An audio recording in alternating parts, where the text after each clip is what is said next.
What is up, folks? Welcome back to the channel. Today we are going to dive deep underwater. We're going to talk all about how to fish summer brush piles.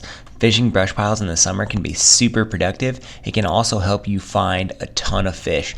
Found a perfect brush pile here, found a bunch of fish. So we're going to dive underwater. We're going to talk about the baits that I use and the way that I dissect brush piles in the summer months. Hang on.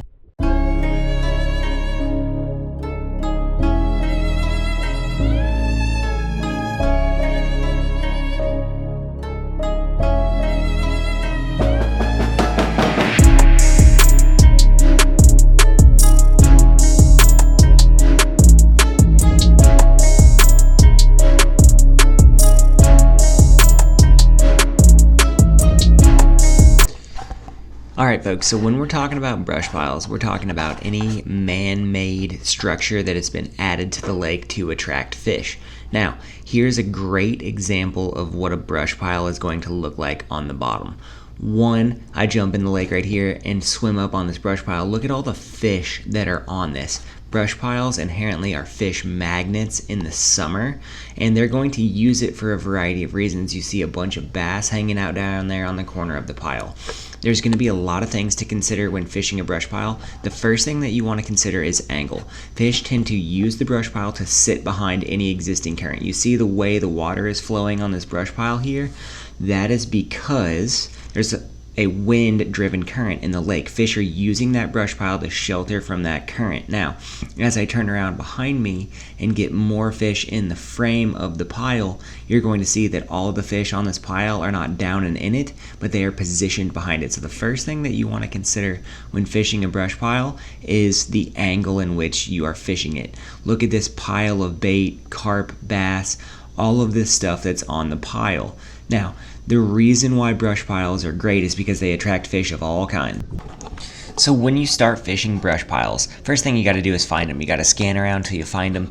Then you got to consider the wind direction and kind of how you're going to start to pull fish off this pile. The first thing that you want to do is start with a horizontal bait that is going to draw active fish out. We're talking about jerk baits. We're talking about swim baits. We're talking about a bait that is going to pull those fish up and away from the pile. You want to catch the most active fish on the pile first. So here you have Caden and Rob fishing a pile from multiple different directions to kind of determine where the fish are at on the pile and what's the best bait to catch them. Caden is throwing a horizontal bait, a jerk bait right here, to start pulling these fish off the pile. Now, after you've pulled a lot of these fish off the pile, you start changing up your baits to maximize the amount of fish that you can pull off the pile. Here, Rob has a bottom contact bait, and he's going to start catching fish. And what you want to work through on a brush pile is you don't want to throw one lure on it, get a couple bites, and leave. You want to maximize that because there's going to be fish on it. You can also fish it for a while, give it a break, come back. That fish is going to either reload or restock itself, right? Brush piles are kind of magic spots if you do that. So now that we kind of understand the process of throwing a horizontal bait and then slowing it down and picking up those fish that are left, let's talk about the baits that I'm going to kind of use to do that. There's really three categories that we're talking about when we're fishing brush piles.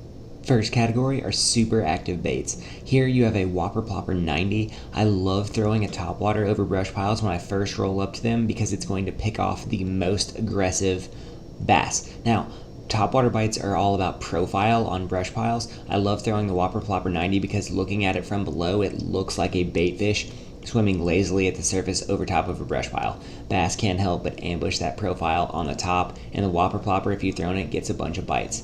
The next bait that I'm going to pick up and throw after I toss that topwater a few times is the jerk bait. Now, I like to go top down here, so I'm going to throw the Jackall Rerange. This is the Jackall Rerange 110, and I like to throw a jerk bait because it is a super active cadence, and what it's going to allow you to do is pick off those fish that are in a neutral mood or a super aggressive mood. The jerkbait is also drawing power. It's going to bring a ton of action and a ton of flash to that situation, and fish can't resist that sometimes. If the fish aren't as active or the water is calmer and still, I'm going to throw the Shimano World Minnow. This bait literally just has that flash boost in it. It really pulls fish and draws them in clear water. It does a fantastic job of generating bites out on the water. We've put a lot of time in on this bait in the past few weeks, and let me tell you, it is a fish catcher. Its action is somewhat subdued, but that flash in it really draws fish in and does a great job of generating bites. It's a good change up when you're on a jerkbait bite. It's a good way to give a different look to fish that have seen a lot of things like they do in the summertime. The next two baits are going to be baits that I'm going to throw lower down in the column, so we're moving down the column now. And this is kind of our second set of baits, and it is baits that have a lot of drawing power. Here you've got the Megabass Mag Draft 8-inch, and this is a big swim bait, but 2 and 3 pound bass will demolish this bait. It's got a great head kick and wobble, as you can see. It's got a ton of drawing power, and it's going to pull fish off of that brush pile. If forward facing sonar has taught us anything, fish will go a long way to hit baits that have drawing power. You see that with big swim baits, you see that with glide baits, you see that with jerk baits.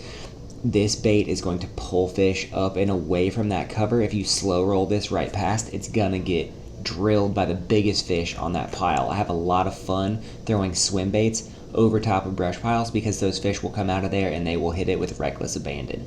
Another bait that has a lot of drawing power for me is the Berkley coal shad. We've also spent a lot of time with this over the past couple weeks, really fishing this bait and getting to know it. I really like this bait in 8 feet of water or less. It really shines there. If you can find some shallow brush piles, this is a bait to throw over the top of it. That extreme tail kick, that nice head wobble that this bait has, really allows it to shine in this situation and pull fish in. You have a 6-inch version and you have an 8-inch version. Haven't thrown the 8 in the coal shad, but the 8-inch Mag Draft will get bit. The 8-inch coal shad will get bit. It has a lot of the same properties. I love the drawing power. I love the ability to put scent in the tail of this bait. It really, if you add some bait fuel into that tail right there, it's really going to do a good job for you in generating bites and generating big, appetizing baits that are pulling those fish up and out of the cover and make them easier to catch. And now we move into another section where we're talking bottom contact baits. Here is a bait that's going to shine on brush piles for me all summer. This is the Sense Fishing Panorama 6.5 in gizzard shad, and that's on a big mag shaky head from Strike King 6.0. What I'm looking for here is a slow, dying glide. It looks like a gizzard shad falling to the bottom. Fish in brush piles are going to see this fall. They're going to see this bait flicking around as you work it and worm it through that brush pile. It comes through cover exceptionally well, and it's also extremely realistic. This is like putting a sandwich in front of somebody sitting on a couch, right? Those bass are just chilling on that brush pile. They see a dying gizzard shad fall down to them, kind of giving those last flops of life there on the bottom. I'm guaranteeing you I'm going to catch a 6+ pound fish off a brush pile this summer throwing this bait at it. This is where this bait is going to excel for me. This is a spot cast, target cast. You know it's coming, and you can really lay into some big ones with a technique like this. I really like the panorama shad here because it's not too much action. It's very visual. A lot of times bites on brush piles can be visual because fish are competing with other fish to hit that bait, right? Plus, if they get a good long look at it, then they're going to still eat it because it looks real good.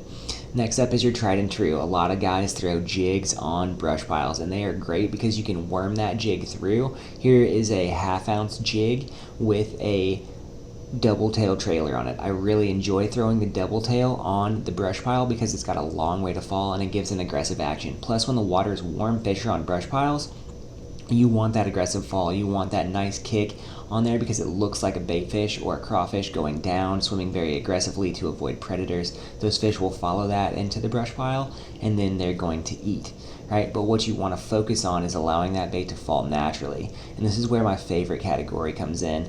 These bottom contact baits are going to be outshined by the ribbon-tail worm. I grew up fishing brush piles with ribbon-tail worms, and you do that because it works, right? Here's a 7-inch culprit worm, and this bait was designed, in my opinion, to excel at fishing brush piles. It is fantastic. The vertical profile of this worm is great. You can swim it, you can bump it through the bottom, you can throw it on a Caroline rig, but it really excels on brush piles, worming it through there, letting it fall down across those branches. It's really going to do a great job for you. My favorite color worm is Pumpkin Seed Chartreuse here by Culprit, and these baits just absolutely get chewed. And I am not lying, I've caught probably 1,000 bass on this setup right here fishing brush piles in the summer. It's gonna catch them for you. Last but certainly not least, the Man's Jelly Worm in 12-inch and 16-inch. This is where this bait also is going to excel and shine. It has drawing power. It's going to cause those fish to react to it. It's going to call them out of that brush. They're going to come up and eat it. A lot of times when you fish this worm over a brush pile, it's going to get bit on the first fall because it looks like a nice enticing snack. There's lots of fish on the pile. Boom. I also like to throw this bait after I've caught a few fish off the pile because it's going to generate the biggest bite. If you can't catch anything on that pile and you know that there's fish there, this is the bait you pick up. A lot of guys downsize, but that doesn't create competition amongst the fish. I upsize to the big worm, and let me tell you, it has given me some huge bites. Now, a lot of people don't like to fish the big worm because they feel like the fish will tail bite it or not hit it. Fish on brush piles and bass in general tend to hit things in the head to kill it, right? Those fish are going to inhale this bait head first. You can throw it on a 5/0 worm hook and have a great hookup ratio. You're not going to miss a lot of fish on this right here because, simply put, they're going to hit it on the head and you can capitalize on those bites. Guys, I hope you learned a lot about fishing brush piles today and the way that we do it. Please let us know in the comment section what videos you want us to make in the future. We will get those done. Let us know what baits and things you want to see underwater. We're really rolling along right now, and we want to make the channel worth it to you guys.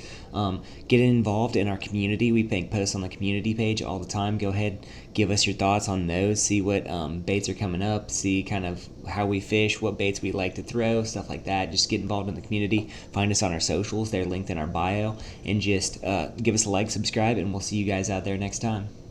Okay. There we go. Let's go! Let's go! Get hyped in the 8-incher. Kiss it. Give it a Give kiss. it a kiss. No! What, you don't want... There you go. See you later.